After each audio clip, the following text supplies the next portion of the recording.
is actually with my hands.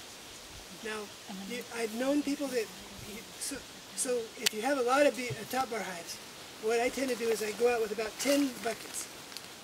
And they're usually a little bit bigger, well maybe about, I don't know, smaller in diameter, but, and they should be food approved, because some of the plastics that are not food approved, we know, I mean, no guarantee they're safe because they're food approved, but the ones that are not food approved we know are not.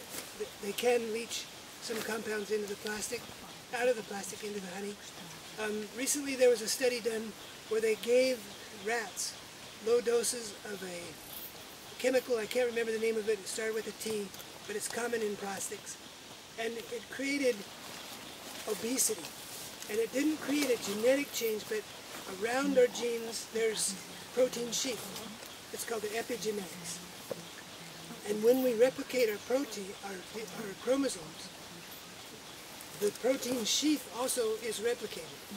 So what they found is by exposing these rats to a low dose of this compound, they had a tendency to become much higher tendency to become obese. And so did their children and their grandchildren and their great-grandchildren, just from that one-time exposure. So, you know, this is all to think about. Maybe someday we'll come up with a better container, you know, to temporarily put honey in. But once we get it here in the glass, we're in pretty good shape. Okay. And so I know people that have a stainless steel paddle on a drill, and they just go, and they just chop the comb into pieces, and then they pour it over a stream, and that works pretty well. Okay. But some of the dark black comb, it's kind of hard. It's so hard that it makes you hit the side of the container, and I think it's not good. I just use my hands, okay? And on a small and so one thing we'll probably need, I'll need a way to clean my hands, but later. You can just go down to the stream. Oh, perfect. Yeah. Okay. Yeah. So on a small piece of comb. This is really unusual honey for me. I've never seen honey this color before. Wow. Yeah, you're laughing. This is red. It's got a reddish color. It's totally beautiful. I'll taste it in a minute. And so these combs, I just break them. I don't really try to squeeze them, because they actually drain a little better if you don't squeeze them. But the old black combs, I do squeeze.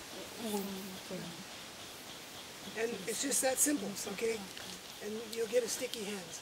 And ideally, you know, you get pretty good at keeping everything close and keeping the outside of the bucket clean, so that when you bring it into the kitchen, you want to try to keep the honey here and not all over the counters. And like Ben discovered this morning, I had a jar of honey in my suitcase, and it must have come loose, the top of the airplane, and all our clothes are covered in honey.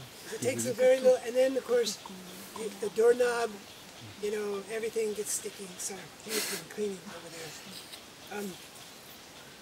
But this is delicious looking honey. But that's all I do. Now with, you know, an old comb like this is kind of getting that way. Yeah, you can squeeze it. You just squeeze the honey out. But it's very simple. And then leave it set for, ideally for 2 days. I like to, in a warm place where bees can't get to. Like, even if you have a screen dome around it or something, if bees can get to it, they will. And then if you have ants, you want to keep it, I try to keep everything clean, and even clean the floor several times. I put sometimes lavender oil in the water with soap, with just dish soap or something, to keep the ants away, because they become a bit of a problem. I don't know if you have ant problems here. Yeah, I guess everywhere. And it's that simple. And so you could literally decide, oh, you know, we're going to have people over and we're going to have something for breakfast. I'm going to go out tonight or this afternoon and get a comb of honey, and you could have the honey for breakfast tomorrow morning. You know? Or you could even have it that, you know, in a few, we could have some in a few minutes. I love to eat the comb. Yeah. I love to eat the comb. Comb, right. And so then the other thing I do, so I go out to the bee yard with clean 5-gallon buckets with tops. and then I keep, put the tops on, and then I go to the bees, and I just open up the back, and some of the brand new combs I leave because they're not ripe yet, or they're small still, they haven't made them. And then when I come to a whole comb of mostly capped honey, I brush the bees off, cut the comb right into the bucket, and then I put the top bar right back, and it drips a little bit, and I clean it up, and that's not a problem. And then if I come to a really nice comb that has never had cocoons in it, it just has honey, and it's all capped, and it's very beautiful. I have a special box I bring to the bee yard, and I just I take the whole comb, brush all the bees off. I just use soft leaves or weeds, and then I put that comb in the box, and I cover it. And that box is full of top bars, so that when I put that in, I take a top bar out to trade, so that I have all the top bars I need. And then I can take that home, and I just have it's like a big cookie sheet, and I lay the combs one at a time down, cut them off, and we buy these little plastic boxes that are made for this, and there's a cookie cutter thing, it's like a 4-inch by 4-inch square thing, and I just cut up a chunk of comb and put it in, and that has become very popular. People are buying that, and it makes me good money.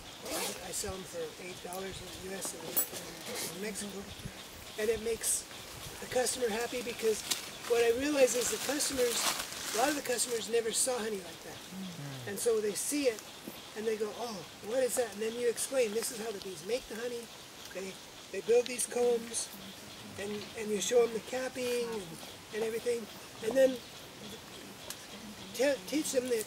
So they make the wax, and then they rub propolis in the wax. Propolis they gather from the tree buds. It's a resin, and propolis, if you chew on it, it's really good for cold sores, sore throats.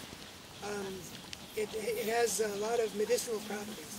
So more people are buying propolis. I sell propolis all the time in the spring. I don't sell it in the fall because I assume that they need it in the fall, because they use it to stop up all the breaks in the holes in the beehive, And so it's a sticky stuff on the edge of the box, but that's in the wax. And so if you chew the wax, first it tastes sweet, and then you get all the honey out, and then it gets kind of crumbly, and then if you keep chewing it, you'll notice sort of a spicy sensation, it's a resin, and it can be really good for you. And so I tell people, about that, and then they start buying it, and then they like it, And it can really help with certain conditions, like ulcers, for instance. It seems to regulate that bacteria that cause ulcers more effectively than in most medicine. So propolis, taken internally, can really be good for ulcers. What is ulcers? When people get perforations in the stomach. Ulcers. Ulcers. In which form do you sell the caused by propolis? bacteria. In which form do you sell it? I just sell it I scrape off, sometimes if you lift a top bar and leave a hole, they plug it with propolis, and then I just scrape it off in the spring. And then I sell it whole like that. What they do with it, and I've made tincture myself, so then you put it in a refrigerator, it gets hard, because when it's warm, it's soft and it's like tar, and it gets in your clothes. That's why I never wear nice clothes to keep bees, because it stains your clothes forever. But the ulcers, so then if you put it in the refrigerator, it gets hard, and then if you hit it with a hammer, it pulverizes, it shatters, makes into powder. And then you pour that in a jar, and then you pour very strong alcohol in the jar. And the alcohol absorbs a lot of the compounds out of the resin. And I leave it there for almost 2 months. And then you can, it's a tincture, and it is very strong, you taste it, between the alcohol and the propolis, it tastes pretty bad. But what I do is I put it in tea, or sometimes I take the cold propolis, and I'll make a nice cup of tea, if I feel a cold coming on. But I have to say, I've not had even a cold for 5 or 6 years. I just don't seem to get sick lately. But if I feel like a sore throat, or now I'm going to get hoarse because I'm talking so much, I take and I just hit the propolis with a butter knife, and little flakes fall on the tea, and then I can sip that. You don't need very much. It's very strong. And I think your propolis here would probably be very wonderful because of all the trees you have. One time, a company was making tractors in a place where it was all grassland, all around it. And they would paint the tractors green and take them out and put them in a yard where they could dry the paint. And at some point, when the paint got kind of sticky, honeybees would come and strip the paint off. And they put in a magazine, they said, we'll pay $1,000 to anybody who can help us solve this problem. And I was only 18 at the time, and I thought, well, they need to plant poplar trees, because they have a lot of that resin on their buds. And then the bees think it's propolis, and there's no trees. So there's nothing to get propolis from, and they're just confused. But I thought, oh, well, I'm just an 18-year-old. Probably there's a better solution, I don't know. And then the next month the magazine said, oh, we paid somebody $1,000 and said we should plant poplar trees. Yeah, I could have made $1,000. Les,